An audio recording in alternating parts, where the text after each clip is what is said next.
Hello, my name is Bernardo Sarti, and I'm a senior in the Huntsman program. As part of my Ben Talks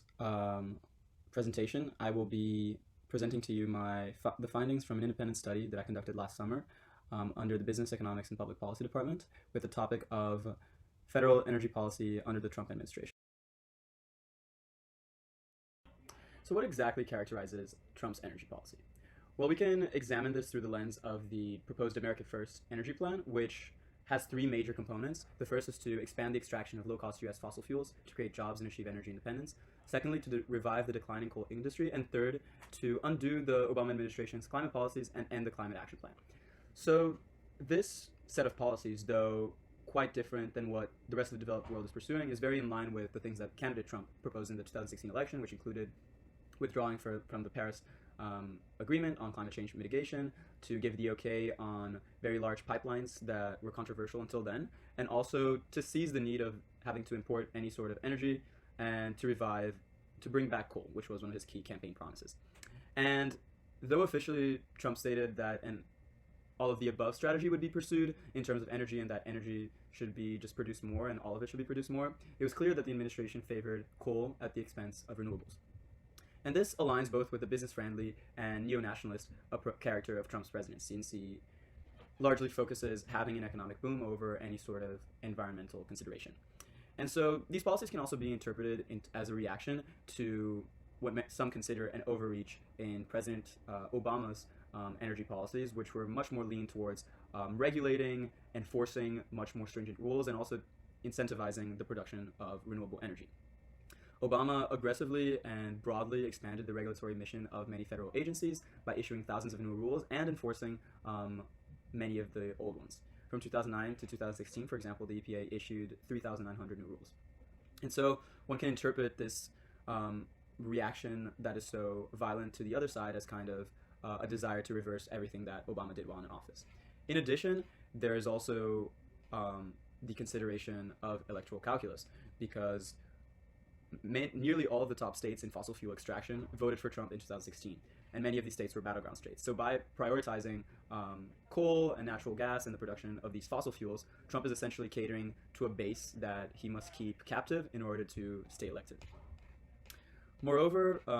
these policies also reflect a kind of outdated view of environmentalism, one that focuses on conservation and the conservation of land as opposed to climate change mitigation. So these are the factors that explain Trump's energy policy: an overriding focus on jobs and growth, a desire to reverse Obama's energy legacy, electoral calculus, as well as an outdated perception of what it means to fight back climate change. Right, so through what mechanisms did Trump implement his energy policy? There are four that are important to note. First, there are executive actions, or also commonly known as executive orders, through which Trump can issue directives instructing different branches of government to freeze regulations, cut back regulations, and enact his goal of deregulating the energy sector. Secondly, there are his executive appointments to the EPA, the Department of Energy, and other branches of government which touch upon the energy industry. And through these appointments, he can signal to these industries a more business-friendly approach, and one that will hinder them less with different types of enforcement of regulation. Thirdly, there is the legislative agenda that is pushed by the president in Congress, which can be used also to de-emphasize renewable energy research or cut back on regulations that were issued recently by the Obama administration. And fourthly, there is a pursuit of international and foreign policy avenues, such as withdrawing from the Paris Climate Agreement or entering into trade agreements with different countries to export coal and natural gas, all of which help boost the domestic production of these fossil fuel energy types. And so the mechanism that has figured most prominently in the early years of the Trump administration has definitely been the executive orders, because these are a way that Trump can showcase to the public and to markets and the industry that the administration is on a deregulatory agenda, while not having to wait for Congress to approve anything, since Congress is so deadlocked. And although these rules are sometimes not going to be seen as permanent, since they can be disputed in courts and there may be years until they actually take into effect, these executive orders are a clear way for President Trump to signal his policy priorities, and also can in many ways begin to impact these industries by offering a more gentle regulatory touch. In addition, Trump's executive appointments have definitely signaled a reversal from a very muscular regime that was keen on enforcing every rule and creating a lot of new regulations to one that is much more business friendly and doesn't believe in enforcement. Trump's appointment to the EPA, for example, at one point floated dissolving completely the EPA's enforcement branch, and other appointments are also characteristically business friendly or even pulling from the energy industry themselves as opposed to having a regulatory background. And through these mechanisms, Trump has implemented his energy policy, and now we will see whether they have been effective or not. A good way to evaluate the impacts of Trump's policies on different energy sectors such as coal, oil and gas, and renewables is to look at the number of plants in each determined sector that are planned to be retired or added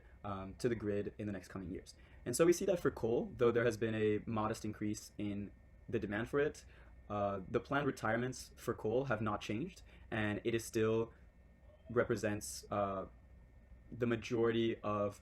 retired plants that are going to occur in the near future. And so while Trump has been able to kind of boost that and give the industry a lifeline for a little bit, it doesn't stop the long-term trend that the economics of coal are simply just not attractive anymore, with the availability of very cheap natural gas and also increasingly cheaper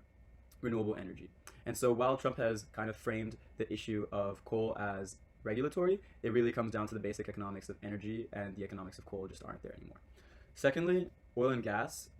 is an industry that reacts largely to price signals in the international markets, and though there has been somewhat good performance, it is hard to tie the performance of the sector directly to anything that Trump did, since it is very much a supply and demand dependent industry, which, if Trump's policies to raise domestic production are in fact achieved, then this leads to a lower price of oil and gas, which in turn cuts profits for the oil and gas companies. So it's hard to determine exactly if the goal of large-scale oil production, profits for the oil and gas companies, and cheap energy for US consumers are exactly compatible all around. Thirdly, we have renewables that, though Trump has cut a lot of the incentives that led to the boom of renewables under Obama, on a percentage basis, renewables are expected to continue to grow and grow the most out of any category of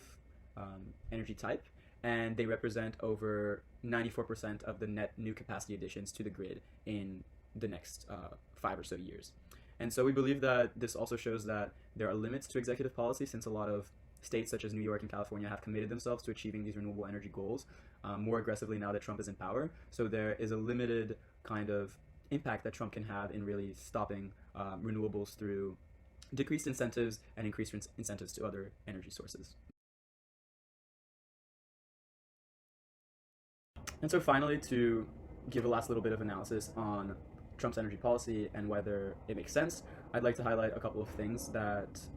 make it very idiosyncratic. So first, there's the fact that Trump's energy policy and its favoring of coal is certainly very contradictory to Republican economic orthodoxy, since the president is essentially trying to pick winners and losers instead of letting the market decide for itself which energy source is the most attractive. Secondly, though President Trump claims to be trying to boost economic growth and to create as many jobs as possible, by favoring the coal industry over the renewables industry, for example, he is actually doing the exact opposite, since renewables today employ over 260,000 people, which is more than the workers that are employed in every oil, gas, and coal burning power plant in the country. So by creating hurdles for the renewables energy industry, Trump is actually killing a lot of jobs. In 2017, 9,800 jobs in the solar industry were lost, compared to roughly 1,000 jobs that were added in the coal industry. So by claiming that jobs are the ultimate goal, Trump actually means that jobs for his key base and the key voters that he is trying to attract is actually the ultimate goal. So Trump really uses these policies as a distributional lever by